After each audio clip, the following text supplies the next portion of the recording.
ओम श्री बुद्धिदायिनै नमः। छात्रों, संस्कृत शिक्षण में आप सबका अभिनंदन, स्वागत। आज हम एक महत्वपूर्ण व्यंजन संधि के रूप पर सवर्ण को समझेंगे। याद करना भी उचित रहेगा। सूत्र रहेगा अनुस्वारस्य ययि पर सवर्ण। सूत्र को समझने पर ध्यान देंगे। अनुस्वार से यानी अनुस्वार का, अनुस्वार से अनुस्वार का भाव रहेगा इये में गैण न में, अर्थात प्रत्येक वर्ग का पंचम होगा।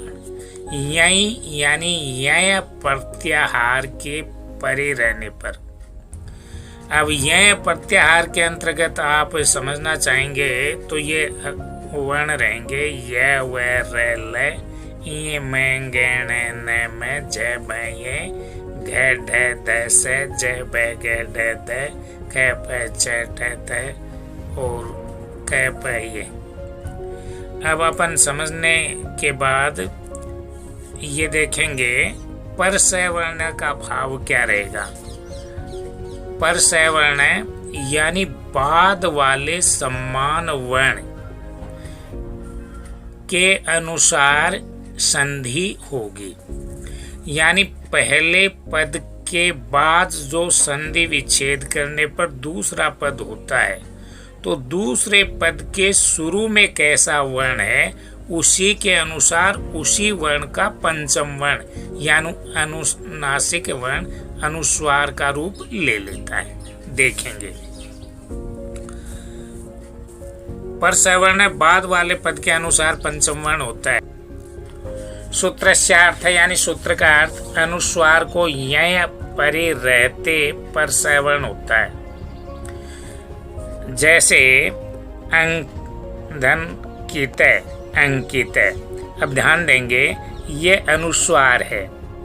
अब उसके पहले पद के बाद जो दूसरा पद शुरू होता है उसके शुरू में क है, तो अपन क के अनुसार क में जो पंचम वर्ण होगा वो आ जाएगा, तो ग हो गया। इसी प्रकार से गंगा, तो ये अनुस्वार जो है ये ग है न, तो ग के अनुसार ग की लाइन में जो पंचम वर्ण बनता है यानी ग वो हो जाएगा गंगा।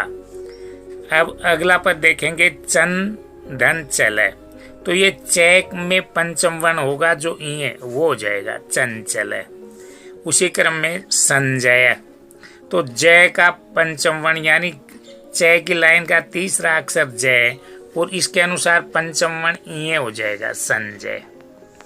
इसी क्रम में दन धन ड, तो ड का पंचम वर्ण करेंगे दंड। कम धन ठ, तो कन के अनुसार देखो ये ठ के अनुसार पंचम वर्ण कंठ बन गया। इसी क्रम में घंटा, ट के अनुसार पंचम वर्ण अण हो तो घंटा हो गया। कंटक, ट के अनुसार पंचम वर्ण कंटक।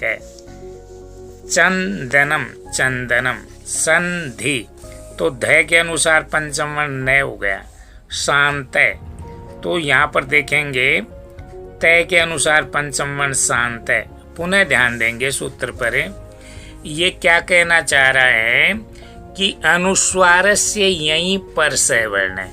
अनुस्वार का यय प्रत्याहार परे रहने पर सवर्ण यानी बाद वाले पद के प्रथम अक्षर में जिस भी वर्ग का अक्षर आ रहा है उसी वर्ग के पंचम वर्ण का यह आदेश करेगा।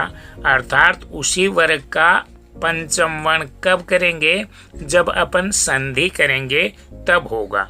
विच्छेद करने पर अनुस्वार का रूप आ जाएगा। जैसे अंग धन कित है, तो यहाँ पर ये क के अनुसार पंचम वर्ण, ये पंचम वर्ण जो अनुस्वार है वो क के अनुसार होगा, अंकित बन जाएगा। इसी भाव को ध्यान में रखेंगे तो अब स्वयं भी अपने आप ही ये अपनी संधि स्पष्टतः सही होगी। पुनः सूत्र का एक बार दोहरान करेंगे। अनुस्वार से यहीं पर सवर्ण है और इसी का अर्थ अपन ध्यान में रखेंगे तो जीवन पर्यंत नियम को विस्मृत नहीं कर पाएंगे। अब गृह कार्य देखेंगे।